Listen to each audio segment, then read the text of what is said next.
Hello, Tom Reardon's class. I am excited to talk to you. I'm sorry that I'm pre-recording it, and also it's not in person. Usually, I give this talk or a version of this talk in person. But one of the big benefits, I guess, of that change is that I actually am going to drink while I talk to you about this, just to I think highlight some of the points that I'm going to make later. This is a Busch Latte. I would imagine that many of you rural folks might be very familiar with this. This is the rural beer of choice in Michigan, as I've learned. Where I come from, it's more of a Coors Light community. And then this is a Founders Mosaic Promise. So Founders is one of the biggest breweries here in the state of Michigan. It's one of the biggest breweries in the Midwest. It's out of Grand Rapids. It's a very good brewery. I want to highlight that it's called the Mosaic Promise because it's highlighting a certain hop cultivar that they use, the Mosaic hop, in this beer. So it's a very hop forward beer. And honestly, like, even though these two things obviously look very similar to some extent, their supply chains are very different just because of the size of the brewery and the objective of what these beers were supposed to look like and how these beers are supposed to taste to the average consumer. So today we're going to talk about the economics of the beer industry. This is something I've been working on since my dissertation. I wrote my dissertation on the economics of beer. This is ongoing work. Honestly, I do a lot of this stuff all over the place. I've got terroir papers in review. I've got regulation papers in review. I think about beer a lot. So I'm excited to talk to you about this. But before I jump too far into it, I want to give you a quick about me. So I'm kind of a behavioral and institutional economist, is what they call my field. But I'm directly involved in what's called the land grant mission. I would assume a lot of you already know what that is, but just for kind of a quick kind of overlying discussion, I essentially am involved in not just the teaching part, which obviously you guys are taking a class right now, but I also do research that's relevant to the stakeholders in the state of Michigan. And then I finally do this third part. So a third of my job or so is about extending that research from the campus to the people across the state of Michigan, to stakeholders. So I do that a lot of different ways. We have a live stream that we run every week that runs on the College of Ag Facebook page. I also am kind of a frequent guest on different podcasts and things like that. I use Twitter a lot. So if any of you are kind of interested in Twitter, that's honestly probably my go-to vehicle.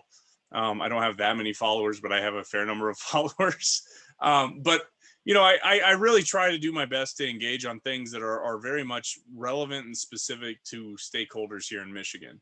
Now, what's nice is that Michigan is a super diverse state where I can work on all kinds of different things. So all of these photos were taken here in Michigan. Christmas tree farm, a dairy farm. This is me giving a lecture at an ag credit conference. And then this is me actually walking students through kind of a hop harvest. They helped with hop harvest this last year, pre-pandemic, obviously. Okay, so the roadmap that we're going to walk through for this talk is basically to do a past, present, future take, because I think that the historic kind of ebbs and flows of the beer market are super interesting and I think are super relevant to this conversation. So I'm going to jump right into this history of beer.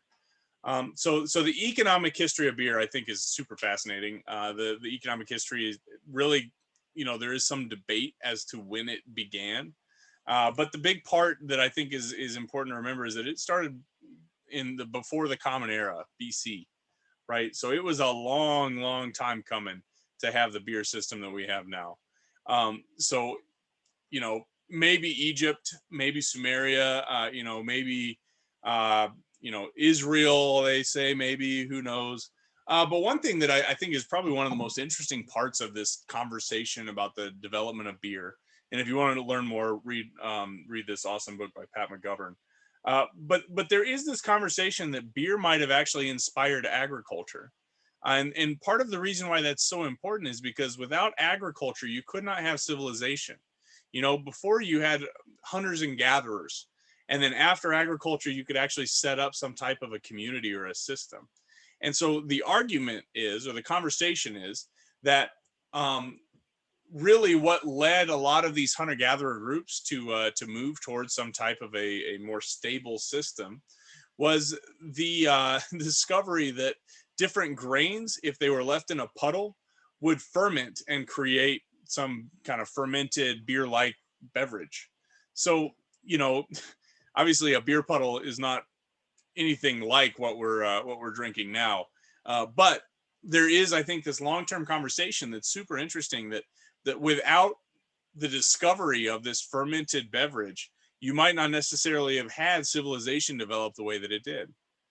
You know, beer is also very much tied to this decline of, um, I don't know, the Germanic tribes and everything else. The Roman Empire very much popularized wine as being the fancy drink. So, you know, to this day, from the Roman Empire on, that's why people drink their wine with their little pinky out and everything. You know, beer has always been from the beginning of time kind of a drink of the people. It's I mean, craft beer is obviously kind of fancy, but it is not intended to be the fancy thing. It's intended to be something that the average person just drinks. I mean, even before the Roman Empire. But the other thing that the average person really thought of it as was a safe, nutritious food substance, which I think is super interesting. So here are a handful of, I think, some really good advertisements about beer. Um, Beer as a food, the Board of Health. You know, there were some Catholic monks back in the day that their whole 40-day their whole 40 days of Lent, instead they would abstain from food altogether, and all they would do was just drink. It was just like a really good stout beer, I guess.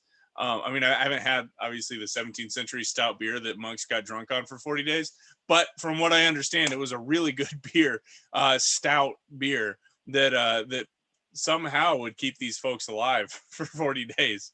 Um, I want to highlight especially this middle figure. Um, I I mean, I get that the middle guy's kind of creepy, but does anybody see the other like weird creepy part? Well, I'll highlight it. There's a baby getting a beer in this advertisement.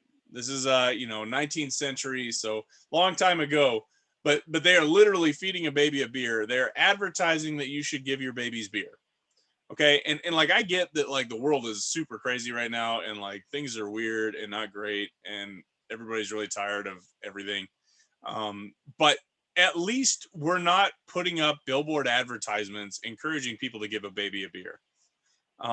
Like I mean, there are bad things, but we have learned some things in history that we have now avoided. One of those things being giving babies beer. Okay, so it wasn't until the 1200s, though. Like I said, beer's been around a long time, but it wasn't until the 1200s that they actually added hops to beer. So now I think most people actually almost immediately attribute beer with hops, right? I mean, those two things go together. I mean, shoot, this beer that I'm drinking, they are advertising like crazy the hop in the beer. You know, and a lot of beer drinkers out there probably know different hop cultivars that they prefer. So Cascade, Citra, Chinook. Like I said, this is Mosaic. There's actually a really cool one that they've developed in Michigan called Michigan Copper. I mean, there are all these different things that people are really highlighting now. But it wasn't until the 1200s that anybody was adding hops at all to beer. And the reason why they did that was A, to increase the shelf life on beer. So, you know, before it would spoil fairly badly. So hops could increase that shelf life. But the other thing is the flavor profile. So before hops were really added into beer, it was basically just like a sweet water substance. So you had this malting barley that would basically ferment in water with wild yeast because they didn't know what yeast was. That wasn't a thing that they realized was a thing. And so basically, it wasn't until this 1200s era that people realized, oh, maybe we should try to balance out that sweetness with something that's a little bit bitter. Um, and so we started developing this hop industry. As I mentioned at the beginning, you know, I've been out to hop yards. I've taken students to go see hop yards. Really, what you have are these like 30-foot trellises that people are going to go cut off of a truck. So if you'll notice the photo here on the left, see the trucks that they're cutting the hop binds into. Well, before trucks were easily available and before you saw any type of technological innovation in hops, what the farmers had to do was harvest on stilts. So this photo to the right here are two farmers that are harvesting hops on stilts in England in the early 1900s. Okay, so this is a thing. This is how they used to have to harvest before there was a development of transportation and ag and farm machinery, which I think is also super interesting, mostly because I can't walk on stilts to save my life. Okay, so once this all kind of came together, once you had the hops that were added in the beer, you had this everyman drink for a long time. It was really in the 1500s that there was this Northern European beer culture that was like a pride thing for beer culture. Before it was just like everybody drinks beer, so whatever. But the culture itself, the German beer purity law was established at about this time, where they said the only three ingredients you could put in beer were hops, barley, and water. And one thing that you probably should notice almost immediately is that yeast is not on that list because they didn't even know what yeast was. Yeast, you can't make beer without yeast. The way that beer is actually made is by the yeast kind of consuming the barley and pooping out at some level the alcohol. Yeast is like this live thing. Um, the beer culture itself developed originally kind of within the monasteries, and up until the 1700s 1800s, a lot of the reason that beer was promoted the way that it was is because it was such an important source of government revenue. So beer was taxed very heavily, so that they could actually develop the revenue stream for things like constant wars, infrastructure for trade, etc. So beer was super important in terms of tax revenue and in the development of kind of the modern government system that we have now. Okay, so another piece in the 1800s, there was this commoditization with modernization. So you had these midstream innovations that were developed in the industrial and chemical revolutions. They discovered yeast in the 1800s. So notice again, in the 1500s, people didn't even know that yeast was a big deal. By the 1800s, we realized, oh my gosh, this is super important to the development of this product.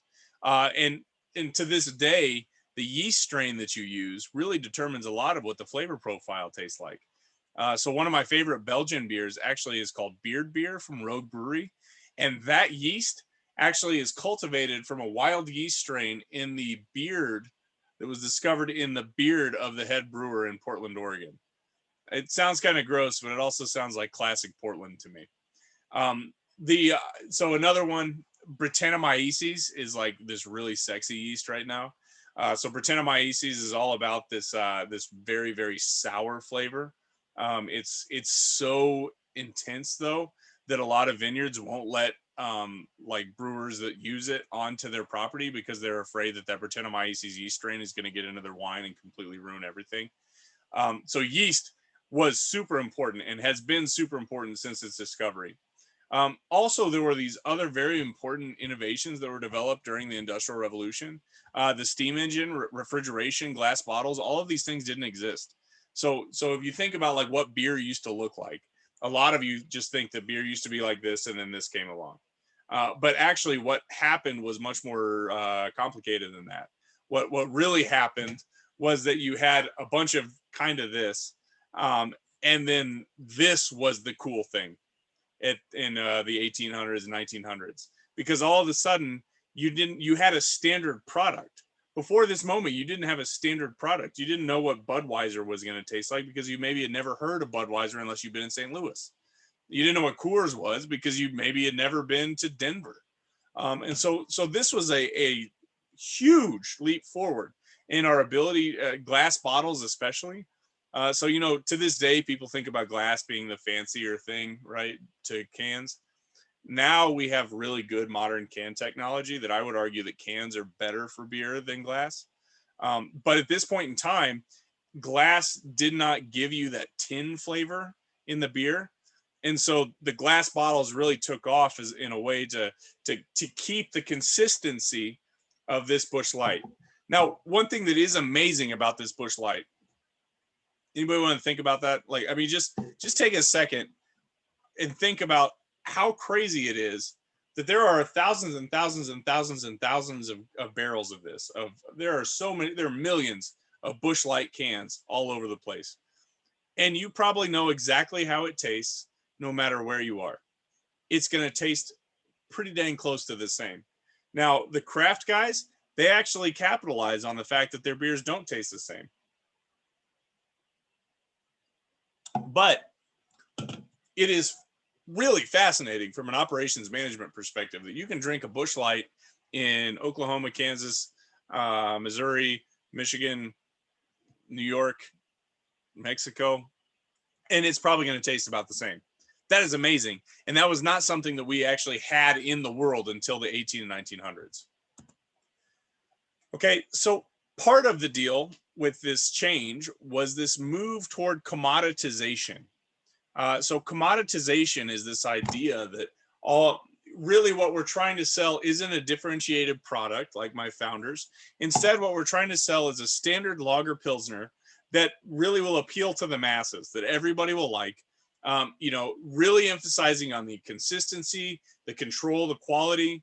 Pasteurization and refrigeration is another way to try to make sure that you're coming up with the same dang commodity every single time. Production and industrial scale is not easy. I don't know if anybody's ever tried home brewing before.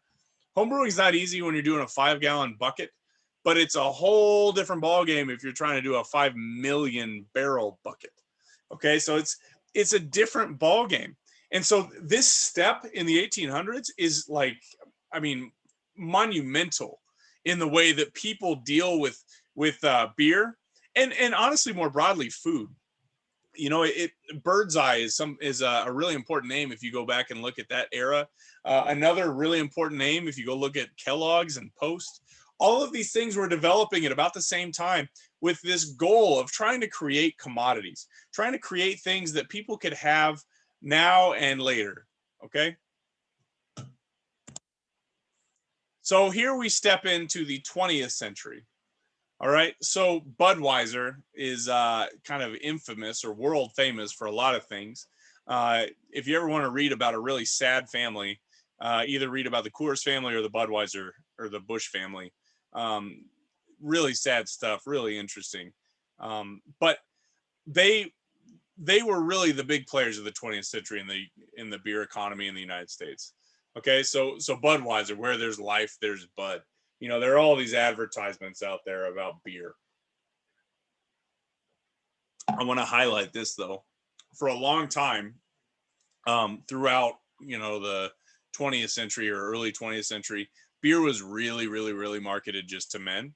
Notice who they're marketing to in this advertisement. It's not men. Okay, so let's jump into the 20th century. So alcohol consumption in the United States. This is broken down by wine, spirits, and beer. So notice from 1850 to 1900, beer takes off. It takes off. People are drinking a crap ton of beer. Now, this is probably honestly a good thing because spirits were such a large share of consumption for some time. But if you'll notice, there was this spike that kind of hit from 1880 to 1900. This is liters of beer, alcohol consumption in the United States. So notice the ramp up from 1880 to 1900. Now that tracks almost perfectly with the rise of the temperance movement. So temperance was this really intense push for regulation or a reduction of alcohol consumption. Now, what I want to highlight here is that there were real concerns. Okay, like I get that, like we look back at prohibition, and I'll take my shots of prohibition later, but there was a real concern of growing about alcoholism in the United States. At the same time that alcohol consumption was rising, like we're seeing from 1880 to 1900, 1910, we were also seeing this massive push toward industrial jobs. Okay, and so those industrial jobs are super scary when you are drinking. You could lose an arm, you could die. There are a lot of bad things that can happen when you're working on an assembly line and you're drunk. Now, it's different in the early ages of farming where there are parts of the year where you could just get housed all the time. for that part of the year, because you're not really doing anything. You're just waiting on your, your row crop to grow, or you're waiting to get through winter or whatever it is. Yeah, so you could drink a lot. Well, as alcohol consumption was increasing during the Industrial Revolution, people were ending up with much worse outcomes because of their hangovers, because of their alcoholism, and they were pushing off a lot of that effort. The men were pushing off a lot of the struggles onto the women in their lives and the children in their lives, and so there was a legitimate push, A, for temperance, but B, for granting women the right to vote, which is honestly fascinating to think about how those two things work together. You know, the concerns surrounding alcoholism were a big part of why the suffrage movement really took off. So in the early 20th century, you had the rise of alcohol regulation.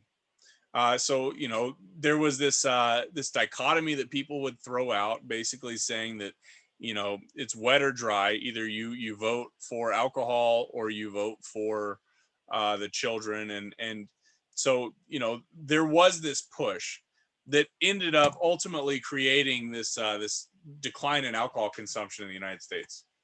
But there was also this push towards something called bootleggers and Baptists. So groups who disagree on the rationale for something, but they both desire the same outcome. So the bootleggers really, really wanted to have this prohibition step into place so that they could make money on prohibition and sell illegal alcohol, where the Baptists were really pushing to ban alcohol. So in that case, the bootleggers and the Baptists had the same goal. Now, something that's really interesting about this whole thing, especially here in the state of Michigan, is if you go and look at the route of a lot of the bootlegged alcohol that came into the United States from overseas, most of it came through Detroit. It came across the river in Detroit from Canada. Another really interesting thing. So Canada also had its own prohibition, but they didn't ban the production of alcohol for export. So the Canadians were just making money off our prohibition. Super interesting, I think. Now, this push towards regulation was, like I said, partly suffrage. So this push for women to have a more vibrant voice in the political system through voting is really important at this point. I just want to point out this woman, Carrie Nation. I learned the other day that she's not very famous here in the state of Michigan, which is a crying shame. In Kansas, she's super famous.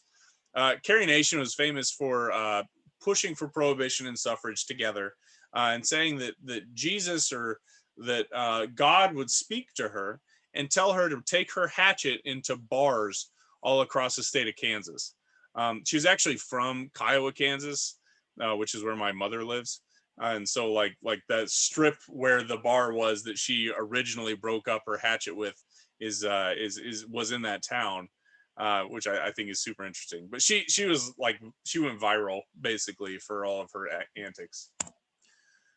So another thing that really pushed for prohibition was frankly racism or xenophobia. So there was in the middle of World War I, there was also this belief that beer was a primarily Germanic thing. So Germans drank a lot of beer, and so if you were buying beer, you were supporting the Germans in World War I. And so there were all these propaganda and these things that were saying, will you back me or back booze? Every time you drink beer, you're buying more support for Germans.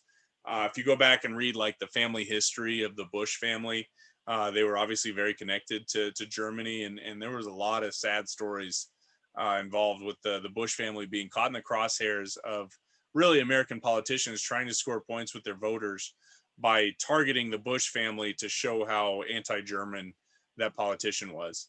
But so racism was very much entwined in the way that we saw beer, particularly in the early 20th century. But as I mentioned, prohibition did kind of work. So, we had 2,000 breweries in the United States in the 1880s. By prohibition, we were seeing a decline. But ultimately, there were no legal breweries in the United States for some years. per capita consumption of alcohol plummeted. It went from 3.9 gallons in the 1830s to 1.7 gallons of total alcohol consumption. That's a big win. I don't think people really talk about it that way. I think we believe for some reason that, well, they banned alcohol but everybody drank anyways because that's what the movies make it look like. But actually, at some level, prohibition really curbed alcohol consumption, at least in total, in the United States, but at a weird cost. Okay, so you destroyed a lot of jobs. There were a lot of people who were working in those breweries. So obviously you lost a lot of jobs that way. Um, B, you also created the rise of organized crime in the United States.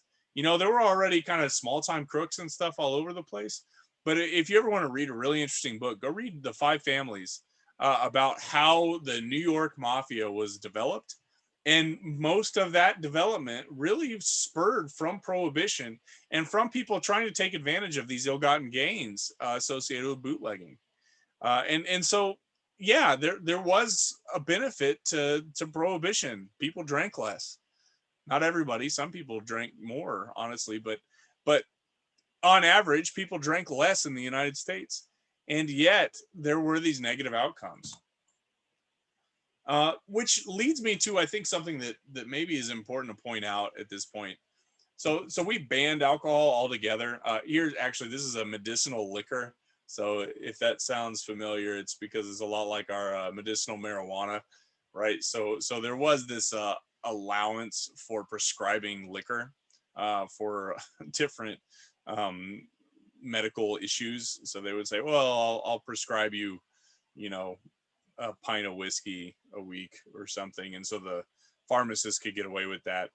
Another example, I used to work at a Catholic bookstore, and the Jesuit priests who who worked at the university that I went to during Prohibition, they would order casks of wine from the Catholic bookstore because for religious purposes you were still allowed to get wine.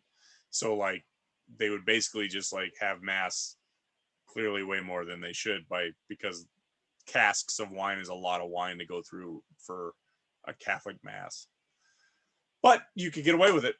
And again, it's all shadow markets. So how many people did that? Well, we don't know. It's hard to say. So from that moment forward, we had a hyper regulated system.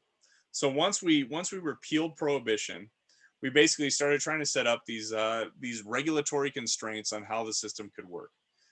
So we actually tried to count the number of regulatory constraints that it takes to go from like a hop yard to a six pack in a paper a few years back. 94,000 regulations, federal regulations it takes to get a beer, or took to get a beer in 2012 through the system, which is obviously an insane number of regulations. There's also alcohol content restrictions. So Kansas actually, I think, just repealed this. Oklahoma's on the process now. There has been this push to try to change the way that we restrict alcohol content in the United States. The idea was that 3.2% is non-intoxicating, which is super weird, right? Like it's measured by weight, not by volume. So like alcohol by weight. So a 3.2% in Kansas is basically the same as it would be in a Bud Light here, but it's another way that people were trying to restrict or change the way that people drink. There was this push that prohibited displaying alcohol content on beer labels because they thought that brewers were going to start basically competing to make the strongest beer, which again is kind of weird to think about, especially like in the modern era, because you've seen this massive growth in like low alcohol volume beers. But that was a thing until 1995 was when they could finally legally put the amount of alcohol content on a beer can, which is crazy. You also had this push for minimum drinking laws. So in the 1970s, 29 states lowered the drinking age to under 21. So Oklahoma is probably the most weird case. Oklahoma actually had a different drinking age for men and for women, which is really weird. So it took a lawsuit there to really start pushing alcohol back to this 21 to drink level. But yeah, I mean, for years, obviously 18 was the legal age. And in Canada, obviously, it's still, I think, 19. So one other thing that they tried to do to restrict alcohol consumption once they brought it back, once they repealed prohibition, was that they thought, well, one of the big problems that we had was that it's not really the alcohol, it's the bar scene. And so part of the deal was you had what were called tied houses. And so if you've ever heard of Hell's Kitchen, for example, in New York City, that was a tied house system where you basically every single brewer would say, listen, we'll if you want to open a bar, we'll give you all the supplies to open your bar. We'll set you up. You can just set up next to the other bars all over the place in this area. But the deal is you can only sell our beer at your bar. So then, of course, you had to have the Miller bar, you had the Busch bar, you had the Coors bar, or whatever the beers were at the time. And they only sold that one specific beer. So like ideally, everybody would just sell off the same taps, but you had to have separate bars. So the logic was, well, we want to disrupt the relationship between the brewers and the bar owners. So we're going to set up these 3-tier systems to try to restrict the relationship between these two. So there is something called franchise termination laws. There's also something called this 3-tier system. And so you have wholesalers, and in every state, there's a different system for how the beer actually gets through the system. Okay, so you have wholesalers that in some states like Pennsylvania are actually owned by the government, and so it has to go through a government system. But then there are other places that have kind of historic contracts for different distributors, and this honestly gets really sticky, really messy, really fast. Some states say that their system works really well. Other states really complain about it. If you go back and talk to craft brewers in 2005, a lot of them would complain about this because there would be this massive issue with access to distribution because of the 3-tier system. But over time, we've seen, I think, some movement on kind of developing systems that are more equitable for small producers to develop, in part because craft beer is just taken off. Okay, so in the late 20th century, early 21st century, consolidation really takes over for the breweries. So by the year 2000, basically just a few large breweries run beer. You have Interbrew, which is the biggest one. That was a merger with a bunch of people. But the largest sales were Anheuser-Busch. And then Heineken it brings up the rear here. And then all of a sudden InBev happens. So Interbrew and AmBev merge. And there are only 7 major breweries that controlled all of or most of the beer in the world. By 2008, it's only 5. So InBev bought AB and it became AB InBev in 2008.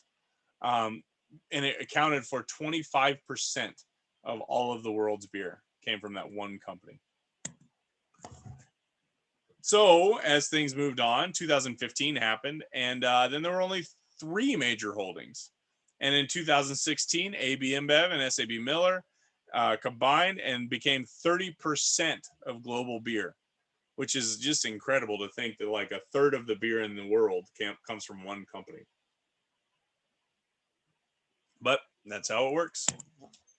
So actually, if you really want to break down ownership of different brands, there's a really cool paper by a guy named Phil Howard, who's in the CSIS department here at Michigan State University, where he calls it craft washing. But basically, what he's looking at, and all these circles are different breweries, and the connections are the lines or the groupings. And so what he's talking about here is that, even though it might look like there are a bunch of different companies and breweries and stuff that are on the shelf, a lot of times they're actually owned by the same subsidiary, or they're a subsidiary of the same company. And actually, if you walk around like the bar scene or the retail scene in Lansing, 30% of 4- and 6-pack facings in the craft beer section technically are not craft beer. Technically, they're owned by a big brewer. So back to my mergers and acquisitions thing, this is still happening. there are a lot of craft breweries that are being purchased as we speak. You know, the classic ones are Virtue Cider here in Michigan. There's a big push for Goose Island went away. Elysian is also one that was really famous that got people got mad about. Wicked Weed people got really mad about. But these mergers and acquisitions are just going to continue in craft beer. I think it's just going to be a thing that happens, in part because the big guys have more access to distribution. So while there was this consolidation going on in global beer, you know, at the same time, there was this explosion of interest in local small craft beer. Okay, so you had the craft beer revolution that basically started when Jimmy Carter, of all people, he didn't drink, but he signed legalizing home brewing in the United States. Believe it or not, it was not legal to home brew your own beer in the United States until 1979. And it wasn't legal in the state of Mississippi to homebrew until 2013. So what happened was you had all these guys, mostly guys, who started homebrewing in the 70s. They learned how to do it, and notice what happened to that trend line shortly after. Look at how the explosion in the number of breweries took off. You know, and 89 breweries in 1978 is a very small number of breweries compared to the thousands of breweries we have today. So as we move into kind of the modern era, craft beer was actually, so have you ever heard of Maytag? Fritz Maytag of the Maytag fame, he actually was one of the big players in developing Anchor steam beer. He had a bunch of money he could plow into a brewery. If you ever get the chance, try the Anchor Steam. It's really good. But that was really considered to be one of the first like successful breweries, craft breweries that showed people how to do it. To this day, the overall beer market is, $114 billion. The craft beer market is $27 billion. Imports are really important part of the story here. But, craft beer is also growing and growing in terms of importance. That being said, I do want to point out that overall beer consumption has been declining for years in the United States. So, even though craft is growing, imports are growing, the size of the pie for beer drinking is shrinking every day. So there were 7,480 breweries operating in the United States in 2019. Before the pandemic, between 2,500 and 3,000 more were in the planning stages. And that's a pretty incredible number, really, when you think about what the trajectory of that growth has been thus far. Pennsylvania, every state has its own unique stuff. I did want to just point out with Pennsylvania that you have these like breweries that all count as like technically craft beer or whatever. Yuengling technically counts as a craft brewery. I actually really like Yuengling, but like it does count as a craft brewery. So Michigan has obviously Bell's, Perrin, and Founders are our top three. Founders technically is majority owned by a company that would basically set it aside as not being technically craft beer. So how weird is that? That Yuengling is craft beer, Founders is not craft beer. It tells you something interesting, I think, about like the development of these markets and how these definitions play out. So why did this rise happen? So there was this demand for variety, increases in income, consumer associations like homebrewers associations and stuff, decreases in regulation, inspiration from traditional brewers, technology and capital markets. And I think this is important to remember, the beer culture is local. So global beer trade in the United States sits somewhere around 8% of production. So most beer stays in the country that it started in.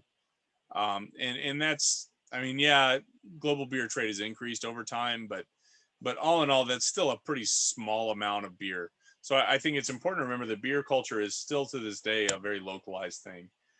This is a share of beer imports in U.S. consumption. Market share has increased, but still it's at 15%.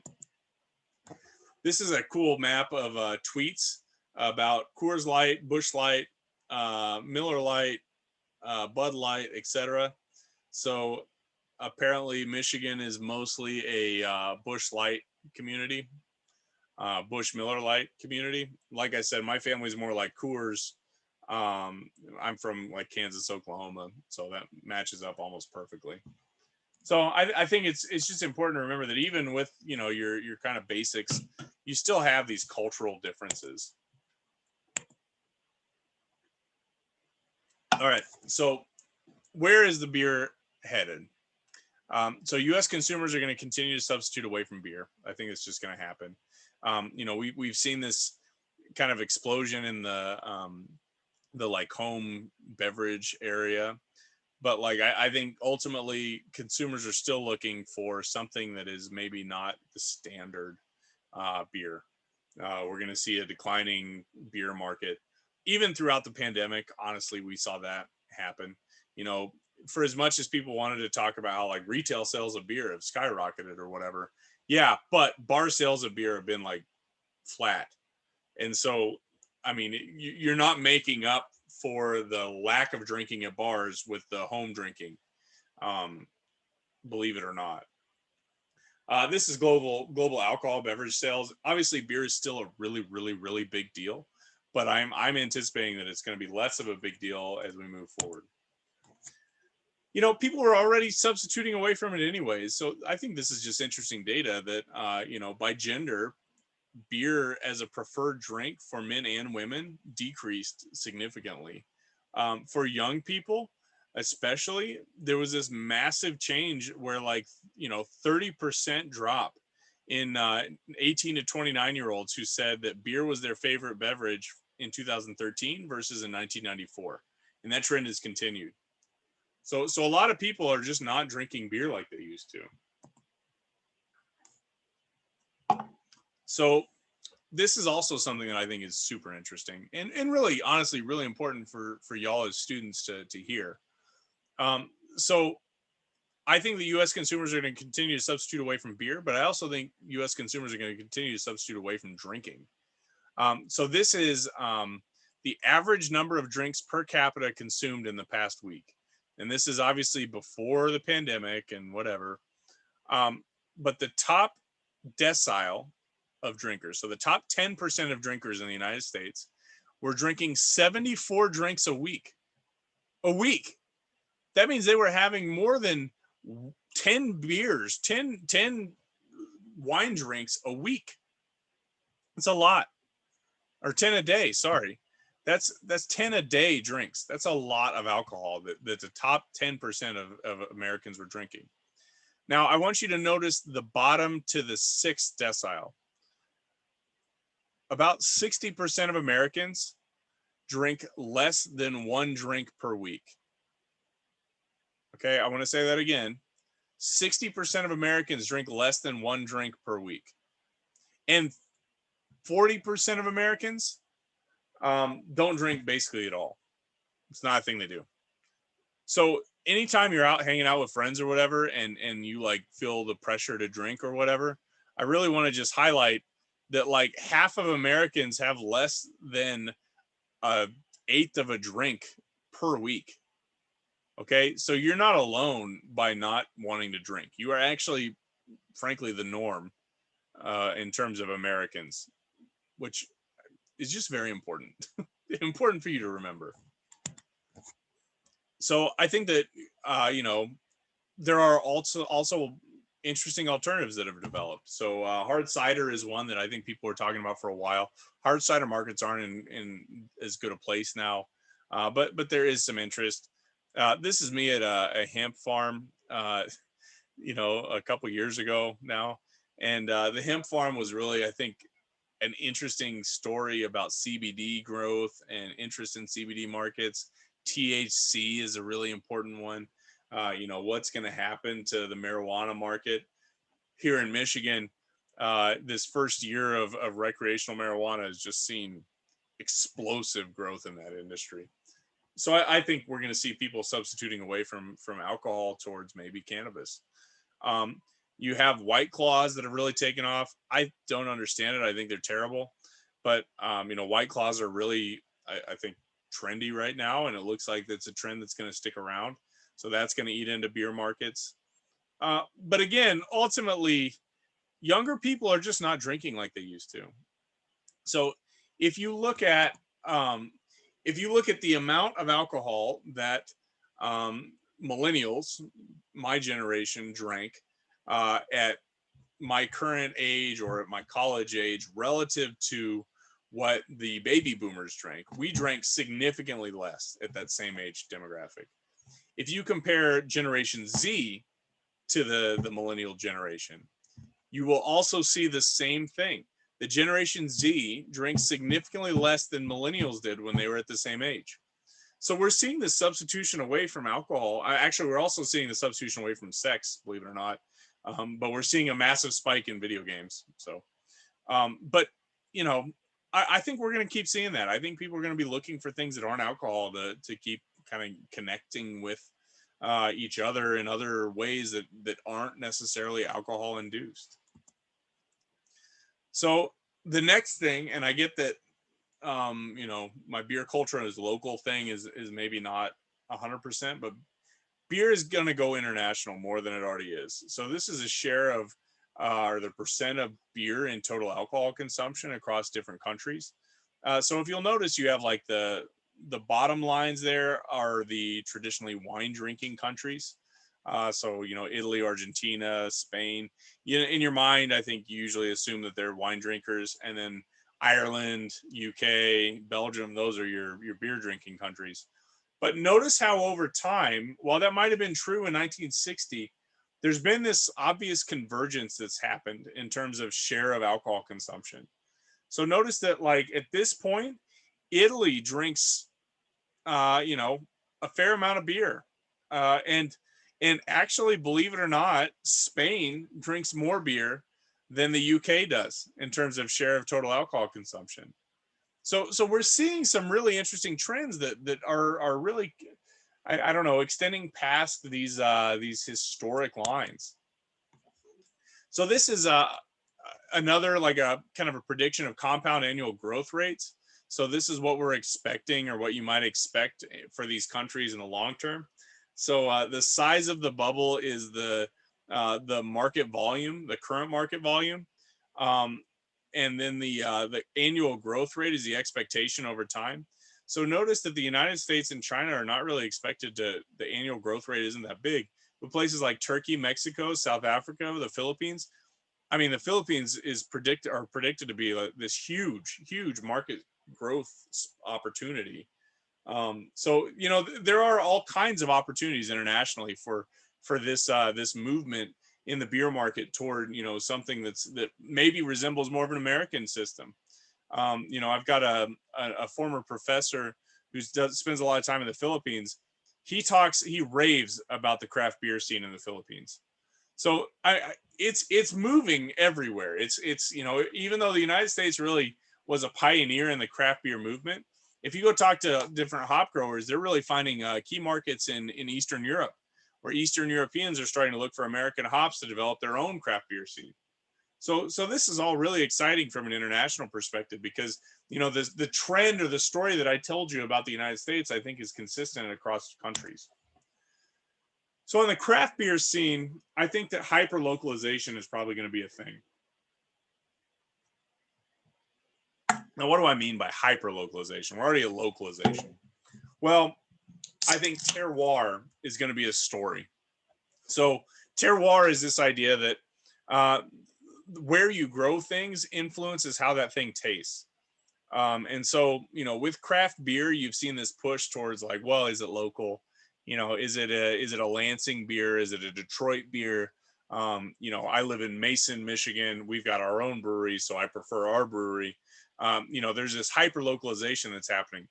But if you go into those small breweries, a lot of times, and you ask them about the hops they're buying, they'll at least have one beer on that they can explicitly say who their hop provider is. Okay, so I think that's going to continue, because I think that there is a demographic of consumer that really, really likes this idea of contributing to the local economy. and I don't think that's going anywhere. Um, I am concerned about what that looks like post pandemic, but I do at the end of the day think that it's a very interesting trend. So we ran a survey that we published in Managerial and Decision Economics, where we asked about locally or regionally grown hops, and what we found was that in the 50 miles to 100 miles area, brewers usually thought that produce within 50 or 100 miles was locally grown. Um, Now, I do want to point out something that's really weird about Michigan, especially. So these are Michigan responses from Michigan breweries about Michigan hops. Now, I was curious about this distance versus location. So notice that you could be technically produced within 300 miles or produced within 100 miles and be considered local. But if you are in Detroit, for example, if you're a brewery in Detroit, Canada is a whole lot closer than 100 miles, but that doesn't count as local. So there's something that's going on here that's not just the distance from where the hop was grown, but it's the relationship between where the hop was grown and where the beer was made. And that relationship is a very important conversation when we talk about hyperlocalization, because that hyperlocalization is more of a proxy for the relationships that people are looking for in their communities. We also ran a bunch of stuff on terroir, and like we did a bunch of blind taste tests and all this stuff to see like if there were differences. And what we found were that for a pound of hops, Michigan growers or Michigan brewers were willing to pay about a third more for the same hop if it was grown here in Michigan versus if it was grown in the Pacific Northwest. Which, by the way, the Pacific Northwest is where most of this stuff's grown. And part of that is that they actually think that this stuff tastes different. They think that Michigan hops taste different. So back to my terroir story, that's going to be a thing moving forward. So how do you get involved? How do you learn more? I mean, here are some different things.